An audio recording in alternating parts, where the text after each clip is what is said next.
Psoriasis रुग्णांसाठी leaky गट असणे सिस्टेमिक इन्फ्लेमेशन वाढवून आणि अधिक तीव्र फ्लेअरअप्स ट्रिगर करून त्यांच्या स्थितीला गंभीर बनवू शकते.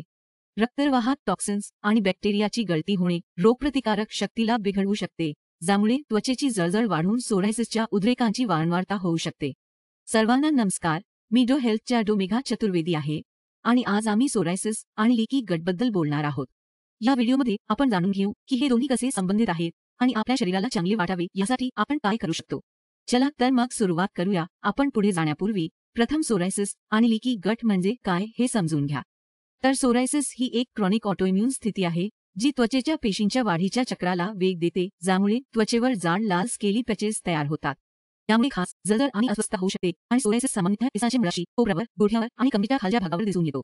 जेथे गळती आतडे किंवा वाढलेली आंत्र पारगम्यता ही एक अशी स्थिती आहे ज्यामध्ये लहान आतड्याचे अस्तर नुकसान पोहोचल्याने न पचलेले अन्नकण, विषारी पदार्थ आणि जीवाणू रक्तप्रवाहात गळून जातात. यामुळे शरीरात सूज आणि प्रतिरक्षा प्रतिसाद उद्भवू शकतो. त्याच्या लक्षणांमध्ये पाचन समस्या, क्रॉनिक थकवा, त्वचा समस्या आणि अन्न संवेदनशीलता यांचा समावेश आहे. आता आपण स्टेरॉइड्स किंवा औषधे सोरायसिस आणि आपल्या गट हेल्थला कसे प्रभावित करतात हे पाहूया. स्टेरॉइड्स आणि काही औषधे प्रतिकारक शक्तीच्या अतिक्रियाशीलतेला दाबून, जळजळ वाढवून आणि त्वचेच्या पेशींची वाढ मंदावून सोरायसिसची लक्षणे वाढवू शकतात. या औषधांचा दीर्घकाळ वापर केल्याने आतड्याचे अस्तर कमकुवत होते, ज्यामुळे लीकी गट सिंड्रोमची समस्या वाढू शकते आणि त्यामुळे सोरायसिस गंभीर होऊ शकतो. तसेच गॅस्ट्रोइंटेस्टायनल समस्यांना देखील जन्म देऊ शकतो. म्हणूनच मी मागील व्हिडिओमध्ये सातत्याने आयुर्वेदिक किंवा होमिओपॅथिक उपचारांची निवड करण्याचा सल्ला दिला आहे, कारण हे उपचार सोरायसिसला त्याच्या मुळापासून दूर करण्यास आणि त्वचा तसेच आतड्यांचे आरोग्य जीवनभर टिकवून ठेवण्यास मदत करतात. नंबर 2, तुमच्या लीकी गटमध्ये ग्लुटेनची भूमिका काय आहे. ग्लुटेन, जे प्रथिने गहू, बार्ली आणि रायमध्ये आढळते, हे सेलियाक रोग किंवा ग्लुटेन संवेदनशीलता असलेल्या व्यक्तीमध्ये प्रतिरक्षा प्रतिसाद उद्दीपित करून गळती आतड्याची समस्या वाढवू शकते. ही प्रतिरक्षा प्रतिक्रिया आतड्यांच्या अस्तराचे नुकसान करते, त्याची पारगम्यता वाढवते आणि हानिकारक पदार्थांना रक्तवाहात प्रवेश करण्याची परवानगी देते. या प्रक्रियेमुळे सूज होऊ शकते आणि विविध आरोग्य समस्यांना योगदान देऊ शकते. तथापि, त्यांच्या आहारातून ग्लुटेन काढून टाकल्यास गट इंटेग्रिटी सुधारण्यास मदत होते आणि लीकी गट संबंधित लक्षणे कमी होतात. नंबर 3, पर्यावरणीय घटक सोरायसिस आणि गट हेल्थवर कसे प्रभावित करतात. तणाव, आहार आणि प्रदूषण यासारखे पर्यावरणीय घटक सोरायसिस आणि गट हेल्थ समस्या दोन्हीला भडकवू शकतात. उच्च तणाव पाकी इम्यून सिस्टमच्या प्रतिसादांना चालना देऊ शकते, ज्यामुळे सोरायसिसची लक्षणे वाढू शकतात आणि गट फंक्शनमध्ये व्यत्यय आणू शकते. या व्यतिरिक्त प्रक्रिया केलेले, फायबरमध्ये कमी असलेले आहार आणि पर्यावरणीय विषारी आणि प्रदूषकांच्या संपर्कात येणे आतड्याच्या आरोग्यावर आणि जळजळीवर नकारात्मक परिणाम करू शकते, जे संभाव्यत आपल्या सोरायसिसची स्थिती बिघडवू शकते.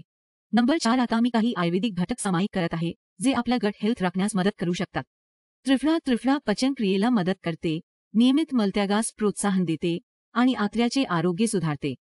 आले त्याच्या विरोधी दाहक गुणधर्मामुळे ओळखले जाते. आले पोटफुगी, गॅस आणि अपचनासारख्या पाचन समस्यांना कमी करून आपल्या आतड्याच्या आरोग्याला प्रोत्साहन देते. लायकोरिस रूट पोटाचे अस्तर शांत करते, जळजळ कमी करते आणि निरोगी पचनास समर्थन देते, ज्यामुळे ते आपल्या आतड्याच्या उपचारासाठी फायदेशीर ठरते. आणि कोरफड, शीतल आणि सुखायक गुणधर्मांसाठी ओळखले जाणारे, हे आतड्याच्या अस्तराची दुरुस्ती आणि मरम्मत करण्यास मदत करते, त्यामुळे चिडचिड आणि प्रदाह कमी होतो. क्रमांक 5, आपल्या शरीराची मजबूती वाढविणे खूप महत्त्वाचे आहे. नियमित व्यायाम, आरोग्यदायी अन्न खाणे आणि आनंदी राहणे यांचा समावेश केल्यास मोठा फरक पडू शकतो. जेव्हा आपले शरीर मजबूत असते तेव्हा ते सोरायसिस सारख्या स्थितीला चांगल्या प्रकारे हाताळू शकतात आणि आपले पोट सुद्धा निरोगी ठेवू शकतात. आणि शेवटी 6, सोरायसिसमध्ये आतड्यांचे उपचार का महत्त्वाचे आहेत. सोरायसिस रुग्णांसाठी आपले आतडे बरे करणे खूप महत्त्वाचे आहे, कारण जेव्हा आपले पोट सुखी असते तेव्हा आपली त्वचा सुधारण्यास सुरुवात होते. झाडाच्या मुळांना दुरुस्त करणे म्हणजे पानांना पुन्हा निरोगी करणे आहे. म्हणून आपल्या दैनंदिन जीवनशैलीत या सवयींचा समावेश करून आपले गट निरोगी ठेवा, कारण निरोगी गट म्हणजे निरोगी आणि आनंदी शरीर. तर आजच्या व्हिडिओसाठी एवढेच आहे आणि मला आशा आहे की हा व्हिडिओ उपयुक्त वाटला असेल. आणि जर तुम्हाला काही प्रश्न असतील तर तुम्ही कमेंट बॉक्समध्ये किंवा व्हिडिओमध्ये दिलेल्या नंबरवर कॉल करून विचारू शकता. आणि योग्य मार्गावर येत आहे. आपल्यासाठी सर्वोत्तम उपचार योजना शोधण्यासाठी आपण एकत्र काम करूया. पुढील व्हिडिओपर्यंत तुमच्या शरीराची काळजी घ्या आणि ते तुमची काळजी घेईल.